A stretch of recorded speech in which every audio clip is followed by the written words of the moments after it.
So today I just want to quickly run through the basics of setting your scene up for lighting and rendering. Um, and the first thing that you want to do is go into your render settings, and you're going to want to choose your renderer. We're going to start with my hardware. This is one of the simpler ones to work with. Um, in your settings here, once you choose your renderer, you can come down and start going into your file output settings. So what is the name of the file when you create renders? What is your image format? I like to use Targas because they output a nice mix of compressed file versus like output quality. I think they're pretty nice. We're just doing a single frame render today, so I'm going to leave it at this frame extension. As we go down, we can choose which camera we're rendering from. We're just using that perspective. And you can also choose the image size. So we're going to go with something a little small, just like 640 by 480. We can close this. Now, it's nice to know what the framing of the camera actually looks like. So I like to turn this button on so we actually get what that 640 by 480 frame would look like in our scene. So I can come in here and actually frame up my scene so that it looks nice within our render. So this is actually what it will output. Now, we don't have any lights in here, so if we actually make a render by clicking this button, it won't look that great because there's no lights. So if we close it out, we're going to put in a light to the scene. So I'm going to start with just the regular spotlight. And spotlight looks like this. It acts very similarly to what a regular spotlight might look like. So we can kind of aim it down, but it's hard to tell what it's actually doing. In order to get a preview, you can actually turn on light and shadow preview in the scene. You can get a look at where that light is shining and kind of what it's doing.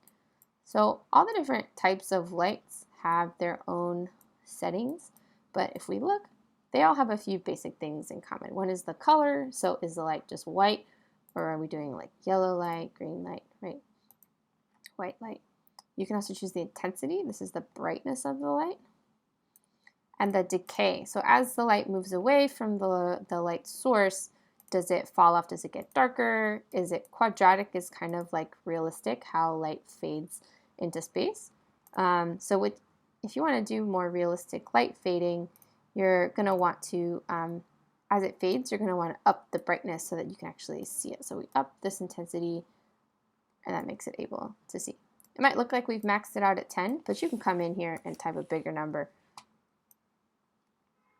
Now, I might want this cone angle to be a little larger. And the penumbra is that kind of fall off around the edges of the cone.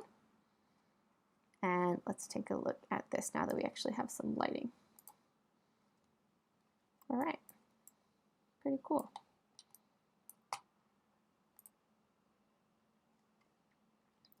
Looks nice. We got these shadows. Cool. So that's the basics of the spotlight. I'm just going to delete this and bring in a point light. Point lights work just like candles. They're a single point of light that emits out in all directions. And so without changing any settings, let's take a look at this. So pretty interesting. Okay. Now we can come in here and start playing it around. You can come in and change these shadows. Now you have the option of depth map or ray trace. And the difference is sort of like the difference between pixels and vectors. This one emits ray tracing out from the point of light to determine where the shadows will be affected or be shown, and this one kind of emits a pixel map. So you'll notice if we use depth map, the default resolution is 512. So if we make a render, it's actually pretty low quality, pretty pixely here. But if we up it, we can double to 1024. Notice how it gets a lot smoother. And you can play around with these settings down here to get like smoother shadows and in the style that you like. We can also change what color are the shadows. Do you want some like nice deep blue shadows? How does that work, right? So they change color.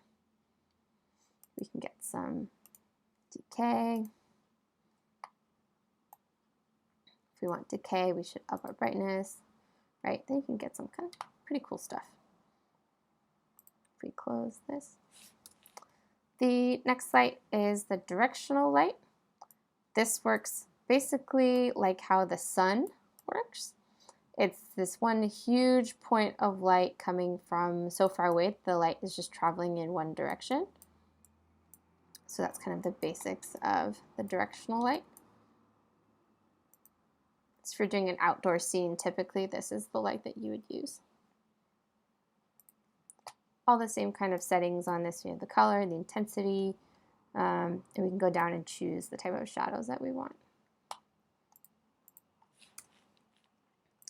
Next is the ambient light. This one is a little bit different. It changes the overall brightness in the scene.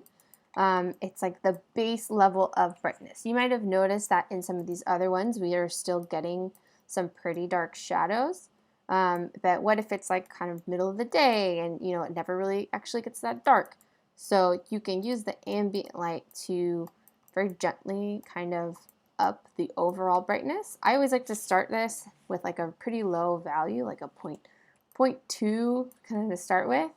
And you'll notice kind of the difference here. If you're looking to compare renders, you're kind of tweaking values and you're trying to compare, you can use the save button here. So I can say keep image. Notice how I now have a little scroll bar at the bottom. And in my ambient light, I can change a value. Maybe 0.2 is too high, I change it to 0.1, make a new render, save it, and now I can scrub back and forth to compare them. So this is a really great way of if you're trying to dial in your lighting, you can use the keep image feature to dial in your settings. So that's this. If you ever want to get rid of an image, you scroll over to it and you hit the remove image button and it'll take that one out.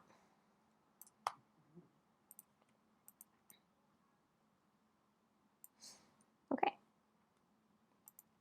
The next light I wanted to talk about is this area light. This works similarly to like light streaming in through a window.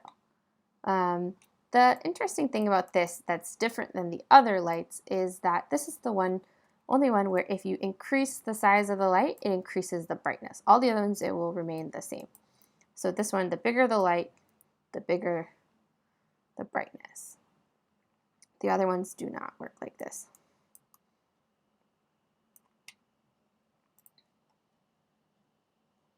This one makes pretty nice light.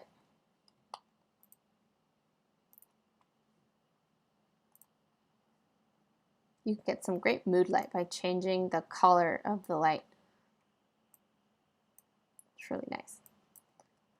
Okay, so once we choose, so let's say we like this lighting and we're ready to make our final render. So we'll kind of arrange our camera so that it is pointing at our scene. It's framing our scene in the way that we want. Click this render button. And then in order to save it, we go File, Save Image. And you can save this, render. Make sure you choose your file type. So I can go down and choose Targa. And click Save. And then on my desktop,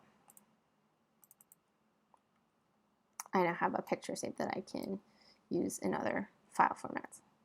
So that's the basics. I encourage you to go and check out the different settings of the light. There's also a lot of settings within the cameras that you can use to change how your scene looks. So if you want to actually create your own camera, it's under the Create menu, Create Camera. And you can actually use this camera to be placed within your scene. You can look through it by changing to it in the panels window, camera 1, that's the one we just made. So I can position this camera, and then there's a lot of stuff that you can change. So the angle of view, These are all things that work with like similar camera settings, so you can get a cool kind of fisheye look, just like how this kind of stuff works in a real life camera. There's a couple other things you can do, like you can set depth of field, and there might be some blurriness, right? And you can set, so how far away is the focus distance? Maybe that's, so we want it to like be centered on one of our objects.